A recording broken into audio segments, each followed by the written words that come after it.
everybody, welcome back to day 4 of being quarantined.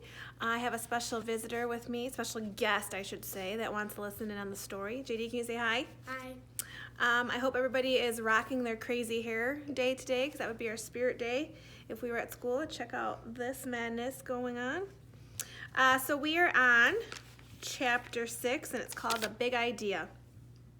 3 things happened later that same afternoon. Nick and Janet Fisk had missed the bus because of a school newspaper meeting, so they walked home together. They were seeing who could walk along the curb without falling. It took a lot of concentration, and when Janet stepped off into the street, Nick said, "That's 3 points for me." But Janet said, "I didn't fall. I saw something. Look." She bent down and picked up a gold ballpoint pen, the fancy kind. That was the first thing Janet finding the pen. They got back on the curb, and Nick followed Janet, putting one foot carefully in front of the other on the narrow concrete curb. And while he stepped along, he thought back over the school day, especially about his report, and what Mrs. Granger had said about words at the end of the period finally sank in. That was the second thing, understanding what Mrs. Granger had said. She had said, "Who says dog means dog?" "You do, Nicholas." "You do, Nicholas," he repeated to himself. "I do?"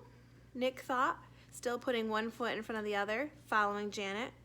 What does that mean? And then Nick remembered something. When he was about 2 years old, his mom had bought him one of those unbreakable cassette players and a bunch of sing-along tapes. He had loved them, and he played them over and over and over and over. He would carry the tape and the player to his mother or his big brother or his father and bang them together and say, "Gawalaga, gwagla-laga, gwagla-la-la," until someone put the cassette in the machine and turned it on. And for 3 years, whenever he said gwagla-laga, his family knew that he wanted to hear those pretty sounds made with voices and instruments. Then when Nick went to preschool, he learned that if he wanted his teacher and the other kids to understand him, he had to use the word music. But gwagla meant that same nice sound to Nick because Nick said so. Who says gwagla means music? You do, Nicholas.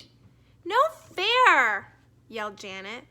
They were at the corner of their own street, and Nick had bumped into her, completely absorbed in his thoughts. Janet stumbled off the curb, and the gold pen fell in her hand, clattered onto the street. "Sorry, I didn't mean to, honest," said Nick. "I was just watching." "Here." Nick stooped over and picked up the pen and held it out to her. "Here's your..." And that's when the third thing happened. Nick didn't say pen. Instead, he said, "Here's your Frindle." "Frindle?" Janet took her pen and looked at him like he was nuts. She wrinkled her nose and said, "What's a Frindle?" Nick grinned and said, "You'll find out. See ya later." It was there at the corner of Spring Street and South Grand Avenue, 1 block from home on a September afternoon. That's when Nick got the big idea. Here's a picture. It says, "The Big Idea." JD. Sorry. Gross. I had Excuse to. me. And by the time he had run down the street and up the steps and through the door and upstairs to his room, it wasn't just a big idea. It was a plan, a whole plan, just begging for Nick to put it into action. And action was Nick's middle name. The next day after school, the plan began. Nick walked into the penny pantry store and asked the lady behind the counter for a Frindle. She squinted at him. "A what?" "A Frindle, please, a black one," said Nick, smiled at her. She leaned over closer and aimed one ear at him. "You want what?" "A Frindle." And this time, Nick pointed at the ballpoint pens behind her on the shelf. "A black one, please." The lady handed Nick the pen. He handed her the 49 cents, said, "Thank you," and left the store. 6 days later, Janet stood at the counter of the penny pantry. Same store, same lady. John had come in the day before, and Pete the day before that, and Chris the day before that, and Dave the day before that. Janet was the 5th kid that Nick had sent there to ask that woman for a Frindle. And when she asked, the lady reached right for the pens and said, "Blue or black?" Nick was standing 1 aisle away at the candy racks, and he was grinning. Frindle was a real word. It meant pen.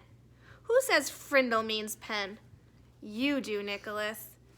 Half an hour later, a group of serious 5th graders had a meeting in Nick's playroom. It was John, Pete, Dave, Chris, and Janet. Add Nick, and that's 6 kids, 6 secret agents. They held up their right hands and read the oath Nick had written out. From this day on and forever, I will never use the word pen again. Instead, I will use the word Frindle, and I will do everything possible so others will too. And all 6 of them signed the oath with Nick's Frindle. The plan would work. Thanks, Mrs. Granger. That was the end of chapter 6. So they have the new word Frindle, which means pen. Well, I hope you like that chapter, and I can't wait to see all your crazy hair pictures. Do another one. See you later, my loves. Enjoy your day. Do another one. Bye. JD, say bye. Bye. Are you eating ice cream now?